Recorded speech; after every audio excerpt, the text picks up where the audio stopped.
E voltamos a falar desse ato, desse golpe contra o Estado Democrático de Direito que está em curso no Brasil. Esse verdadeiro golpe que deu certo. Não é o crime, não, porque o crime é só a tentativa. Esse aqui é o golpe. Porque a diferença, meus senhores, entre crime e golpe, entre golpe e revolução, é que quem ganha deu certo, quem perde só tentou. A Polícia Federal indiciou o deputado federal Zé Trovão, do PL, o cantor Sérgio Reis e outras 11 pessoas por incitação ao crime e organização de supostos atos antidemocráticos. Supostos! Eu chamo a atenção disso, senhores, porque já tem um sem número de condenados. E aí vem a mesma Polícia Federal falar em supostos. É suposto ou foi antidemocrático? São nesses pequenos atos que você vê a falta de técnica e de responsabilidade jurídica. Do dia por supostos atos antidemocráticos em Brasília no 7 de setembro de 2021. Tá? E vale lembrar também que no 7 de setembro o Jair Bolsonaro ele foi inocentado disso. Por quê? Porque agora eles querem inocentar o Lula do evento da CUT. Tudo jogo de cena. Sérgio Reis e Zé Trovão, com o apoio do movimento dos caminhoneiros, estiveram à frente da organização das manifestações daquele ano. Sérgio Reis, inclusive, teve um mandado de busca e apreensão expedido contra ele em 2021. Veja, 2021. Só agora, 2, 3, 4, 3 anos depois, eu nunca vi investigação durar tanto.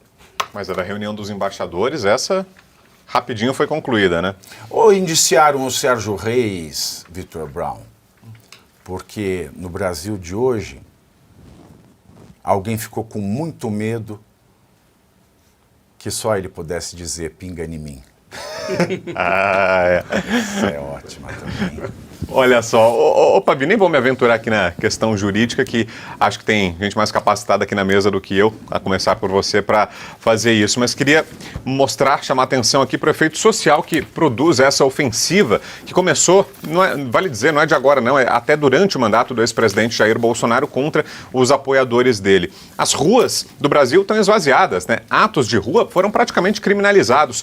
Quando você começou a ter um esforço midiático e até jurídico para taxar apoiadores de um determinado campo político como radicais, como extremistas, como promotores de atos antidemocráticos, como no caso aí o Sérgio Reis e o Zé Trovão, quando você tem essa força que coloca todo mundo nesse balaio de antidemocráticos, você produz o resultado esperado, esvaziamento das ruas. E parece que esse era o caso, parece que esse era o objetivo, que você esvaziasse essa que foi a grande força que levou, por exemplo, ao impeachment de Dilma Rousseff, ao avanço da Operação Lava Jato, que foi a força popular, o poder das ruas. Nos momentos de maior crise aí da história recente do Brasil, a população foi às ruas, se manifestou, fez até agora recentemente, é bem verdade, no começo do ano, na Avenida Paulista, aqui em São Paulo, atendendo ao chamado do ex-presidente Jair Bolsonaro, uma manifestação, mas elas já não são mais tão frequentes como antes. Então acho que o recado foi dado. O recado que se queria dar era esse, de que, olha, se você pertencer a esse grupo, você também é um radical, você também é um extremista, você também está sujeito a isso, você também está praticando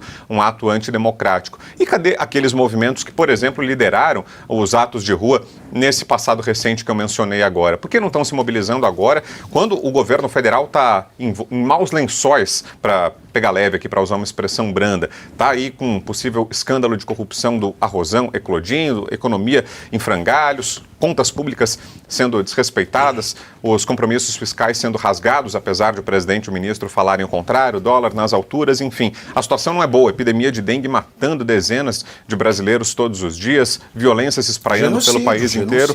Não é genocídio? Pois é. Temos, pelo parâmetro que o próprio PT estabeleceu, temos um genocídio de dengue. Pois é. Mas ninguém se atreve a convocar ato de rua, por exemplo, ninguém se atreve mais a dar a resposta que era dada anos atrás. Então, isso que me preocupa. Parece que o recado foi dado e está se atingindo o objetivo. Ô, Adão, a PF é do Lula. O Lula já cansou de falar isso, né? Fala assim, eu vou falar pro Flávio Dino pedir pra PF. Ele trata a PF como se fosse dele, a gente sabe. E PF não é prato feito, porque ele é muito chique, muito elegante. É a Polícia Federal mesmo. É interessante que a PF indicie o Sérgio Reis numa semana que os sertanejos deram um bolo nele, né? Pois é, o mais impressionante dessa história toda e a falta de, assim, como eu posso dizer, igual você falou, não existe cabimento num processo jurídico como esse.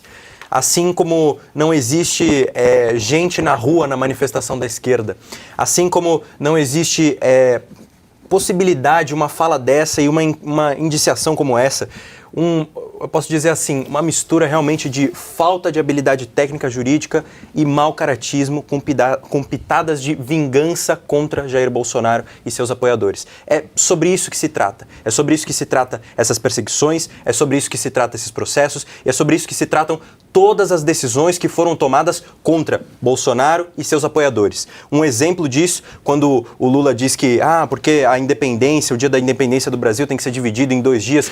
Eu até concordo com essa fala, viu? Porque o segundo dia da independência do Brasil devia ser dia 28 de outubro, igual foi em 2018, quando Jair Bolsonaro foi eleito presidente e o Brasil se tornou independente de corrupção, independente de mensalão, independente de todas essas tralhas que a esquerda e que toda essa escória do Brasil trazia e mantinha na máquina da gestão pública do país. Sabe o que é mais engraçado, Geise? Você abre na Wikipédia, né?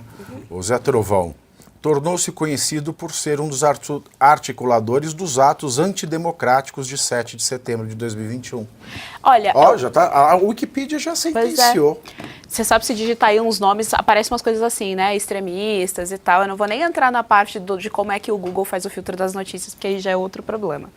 É interessante saber uma coisa, que primeiro, assim, se reunir para manifestar não tem nada de antidemocrático. Aliás, a democracia ela só existe a partir do momento que eu permito que grupos que são opositores ao meu governo se manifestem. Se o grupo não se manifesta, se não há contraditório, se não há ideias opostas dentro do jogo político e dentro da sociedade civil, o nome disso é ditadura, porque eu perco completamente meu Estado de Direito, logo eu perco a minha liberdade de me expressar, eu não posso me posicionar. O meu posicionamento vem de cima para baixo, logo ele é imposto a mim, algo que é imposto a mim, eu perco minha liberdade, perco meu Estado. Imposto no Brasil. Nossa, se tem uma coisa que tem coisas impostas neste país. Então, é por isso que manifestação, quando você tem uma democracia saudável, quando você tem ali um equilíbrio funcionando, quando você não tem uma anomia, professor Durkheim, dentro de uma malha social, logo você tem ideias contrárias e aí você tem a democracia. Portanto, manifestações sempre são democráticas. A manifestação, ela é o sinal de que ali há democracia. Então, você criminalizar alguém por se manifestar, pelo livre direito de se associar em grupo, é um livre direito. Eu tenho o direito de descer agora na Paulista, me juntar com quem pensa como eu ou muito semelhante a mim e fazer uma manifestação. Isso que é democracia. Então, é óbvio que a gente já vive uma ditadura do judiciário há muito tempo. Obviamente, não tenho capacidade intelectual para colocar aqui os crimes jurídicos, mas pela perspectiva da ciência política e da sociologia, você já consegue identificar que há uma doença dentro da nossa sociedade. É uma doença dentro do nosso jogo político, essa doença é a STF, essa que é a verdade. Por outro lado, essa notícia é interessante porque o Sérgio Reis, ele é cantor, né? Ele é artista, mas não são a galera da esquerda que adora um artista, que adora uma arte, um cantor e tal. Por que raios a opinião de artistas da esquerda são legitimadas e respeitadas e os artistas da direita não? Eles não têm o mesmo direito? Por quê? Por que não? Por que eles não podem também se manifestar e falar? Por que a gente endossa todo ali o núcleo do Projac, falando uma série de baboseiras, e nós não podemos nunca ouvir um técnico, um preparador físico, ou um cantor, ou um ator, enfim, qualquer outro que não seja ali desse mainstream da política brasileira, falando quando é contra esse consórcio midiático de poder e aparelhamento marxista. Então ficam aí 2 perguntas pra gente pensar. Professor, sabe o que é engraçado? O que aconteceu em 2021? Né? Fala do Sérgio Reis. Nós vamos parar 72 horas. Se ninguém fizer nada, nas próximas 72 horas, ninguém anda no país. Não vai ter caminhão para trazer feijão para vocês aqui dentro, disse o Sérgio Reis. Né? No dia 15 de agosto de 2021, ele lançou a mobilização, né, para parar o Brasil, convocando uma greve geral de caminhoneiros para o dia 7 de setembro, exigindo voto impresso, que ele pode exigir, qualquer um do povo pode exigir qualquer coisa, exigindo voto impresso e exigindo o impeachment dos ministros Alexandre de Moraes e Luiz Roberto Barroso. O impeachment, ele não pediu o homicídio de ninguém. É um direito Ele do Estado pediu, Democrático de exatamente, Direito. ele pediu o reconhecimento de uma fórmula legal, né? E, além disso, foi vazado um áudio onde Sérgio Reis ameaça invadir o STF caso os ministros não renunciem. Isso aí já é piada, é o famoso crime impossível. Porque você pega um senhor que tem, o Sérgio Reis, ele tem quantos anos? Tem Uns 80. 60, 80, um senhor de 80 anos. Qual é a possibilidade da invasão do Sérgio, de um senhor de 80 anos invadir o STF, derrubar a democracia? Mas eles Mas não tem a condenaram. senhora lá, Exato, né? Ela tem só uma para senhora. colocar lá. aqui A junto Bíblia, que no caso junto da senhora, pro a Bíblia era a grande bomba. junto com isso, professor, eu já quero emendar aqui que o ministro Alexandre de Moraes, ele determinou a prisão domiciliar ao professor aposentado Jaime Junques, que tem 68 anos de idade, condenado a 14 anos pela corte.